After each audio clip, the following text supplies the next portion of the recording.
Welcome back. Davis Drives on YouTube, Any Level Lift Super Duty. We brought you guys some content on this truck, and then we kind of pulled it off the website and decided to actually use it for a lot of content, and actually have been trailering a race truck to some events and had it at quite a few car shows. But this is a 2022 Any Level Lifted, currently at 2,000 miles, because yes, I have been driving it, and I've been very happy with this truck and its performance. Any Level Lift was installed at the Any Level Lift factory and done very well.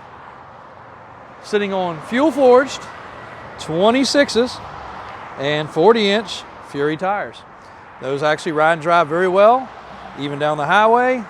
Got them balanced up at the off-road shop just right.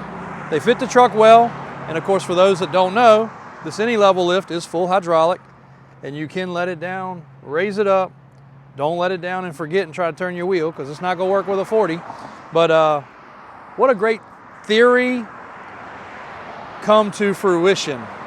Actually, somebody has actually copied the Any Level and built a monster truck recently with an Any Level type kit on it, which is kind of phenomenal.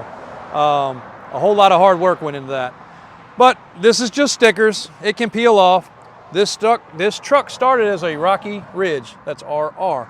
So if your name's Richard Rollins, it's locked. Okay. So if your name's Richard Rollins, it's almost embroidered for you. It has RR on the headrest. It's a Rocky Ridge custom conversion truck. We do have the fender flares somewhere. Yeah. We took the fender flares off before they rubbed the paint, because some people don't like fender flares. And they are color matched. 4-link style suspension, triangulated. This truck will go all the way down, which I cannot show you because I don't have the keys, and it'll go all the way up. In the background, you got one of our beautiful Grand Wagoneers leaving, headed to Florida.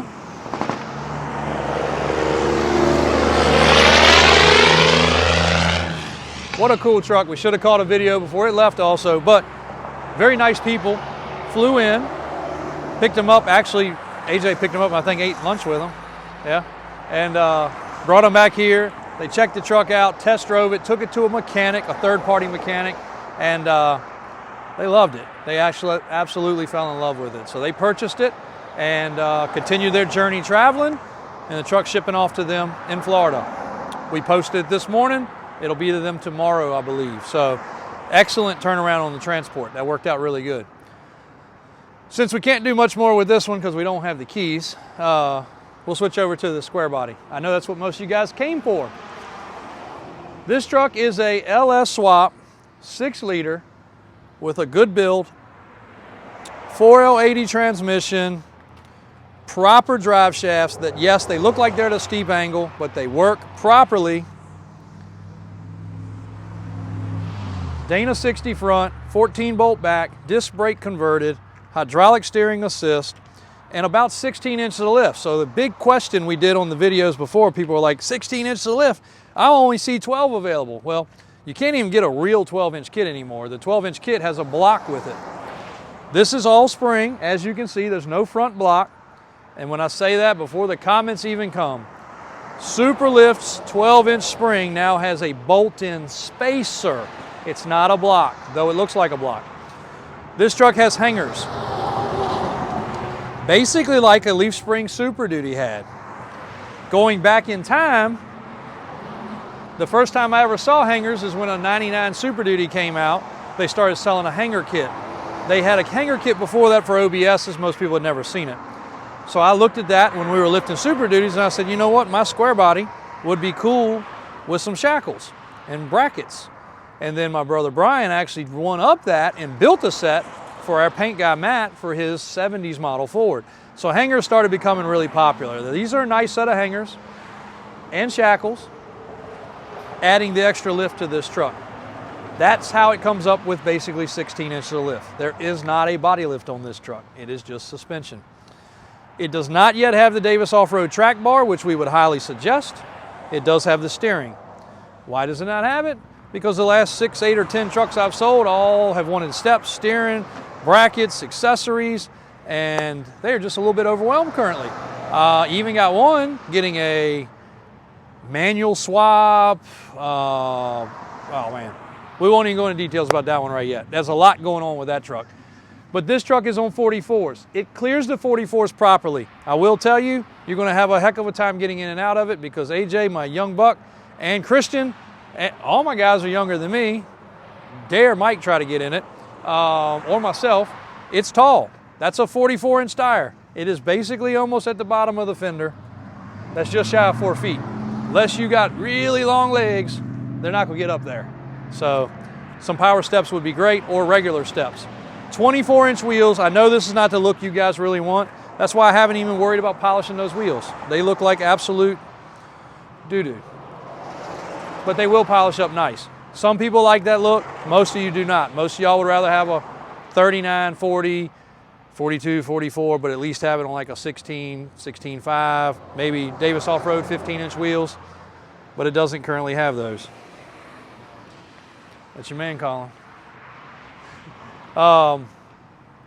Nice paint on this truck and a nice interior. Beyond the LS swap and beyond the nice paint, it also has a vintage air conditioning system. It also has nicely refinished door panels, dark tinted glass all the way around. Got the bottom door panels fitted good. Got the diamond stitch in the seat, double stitch actually. Steering wheel, you know, some people like it, some people don't. It kind of matches the wheels. That's why it has that.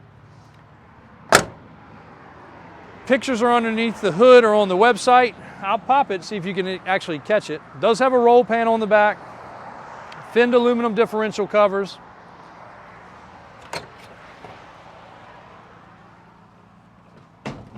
Somebody asked before about the gauges. It does have the regular gauges in the dash, just with a billet cover.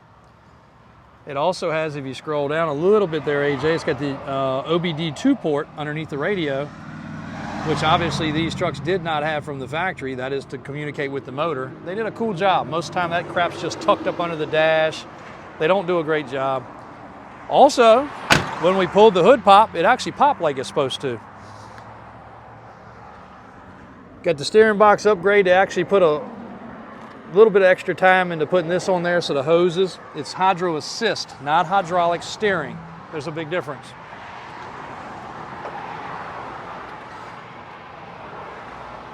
Clean job under the hood. AC works, and again, a vintage air system, so it should have good cold AC, nice hot heat.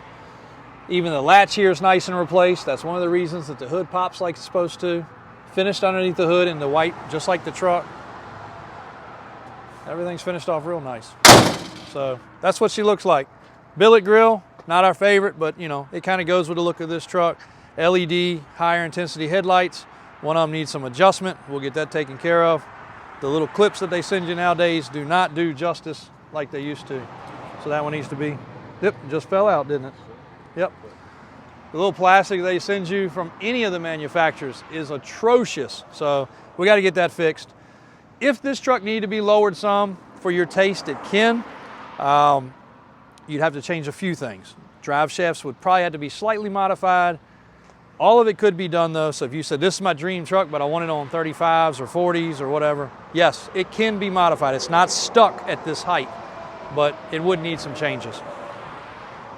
But if you want to roll up, nothing looks better, nothing sounds better, and I guess we don't have the keys out here to this one either, do we?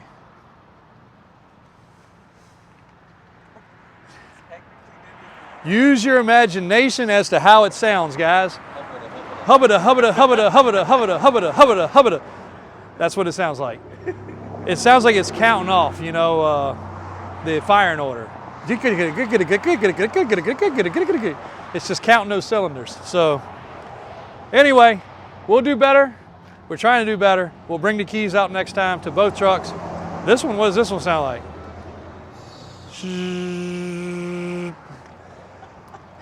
It's stock. All the emissions are in place. It's normal. This one's far, far from normal. Guess that's all we got for today, guys. Thanks for watching. We're getting the flower beds cleaned up. Joe's over there killing it today, getting it looking nice. It's Joe's daughter's birthday, so he's got to leave a little bit early, but hopefully he gets that knocked out. Getting it cleaned up over here, waiting on some plumbing and some other things, and we'll get you some more content on the building. Got a utility truck just sold to an irrigation company. Got Christian across the street doing something. Who knows what? Man, got a spider web on me. Spider web? Yeah, no, like just fresh one too. Oh boy. Bird poop and spider webs straight out of the air. You can't make this stuff up. And if you're, I don't even know, that's just not even good looking. So we wonder why our internet doesn't work good and we pay $400 or $500 frickin' dollars for it every month. Maybe that's why. I don't know. We're getting ready to find out. We're getting ready to switch. Give your input. We are switching to fiber. We're paying the money to switch to fiber. Fiber, of course, is not on this side of the road. It's on that side of the road or some horse crap. But we're switching to fiber. They say it's better. We really do have a tough time. We like to do lives with you guys because there's always something cool happening. You'll notice we're over here. We're over here because there's too much going on over there. But we want to be able to stream, so they say that's going to fix the problem. Also, my famous hosta and my great-grandmother's irises are looking pretty sharp over there. And those truly are my great-grandmother's irises that we dug up the bulbs and transplanted to my grandparents' house, my mom and dad's house, where I grew up. And then when we bought this facility, we transported them here. And all those places still have them. It's a bulb. We could make a whole channel about flowers, but we're not going to go into the flower segment. So if you're watching flowers and this comes up in your feed, the algorithm screwed up and we probably messed up doing that. But hosta and irises galore. And they're free. They just keep coming back. Don't come steal them, please. Leave them alone. Joe's my night watchman. He will get you. He's out here all the time, 24/7. And then Mike's up in the second floor over there. And if you see a red dot come across you, he has a pointer for his cat. So don't worry about that. It's not gonna hurt you. So thanks guys. Have a safe and happy Easter.